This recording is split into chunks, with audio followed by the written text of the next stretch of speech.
আসসালামু আলাইকুম, সকলে কেমন আছো? আশা করি সকলেই ভালো আছো। আজ করব চিকেন কষা। এই যে তেলটা গরম হয়ে আসলে এর মধ্যে পেঁয়াজ দিয়ে দিয়েছিলাম। পেঁয়াজটা একটু লাল লাল হয়ে আসলে এর মধ্যে চিকেনগুলো দিয়ে দিয়েছি।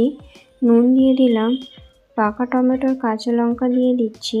তারপর দিয়ে দেবো এর মধ্যে বাটা মশলা, আদা রসুন আর মরিচ জিরে সব একসঙ্গে বেটে নিয়েছি। এটা হলুদ দিয়ে দিলাম। হলুদ দেওয়ার পর একটু নাড়াচাড়া করবো। আবার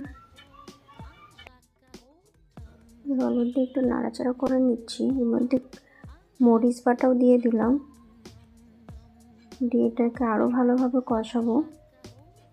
কষে এর মধ্যে দিয়ে দিচ্ছি আলু। আর মাংসের আলু কার কার খেতে ভালো লাগে অবশ্যই কমেন্ট করে জানাবে। আরও নাড়াচাড়া করে নেবো একটু, নিয়ে এর মধ্যে দিয়ে দেবো জল।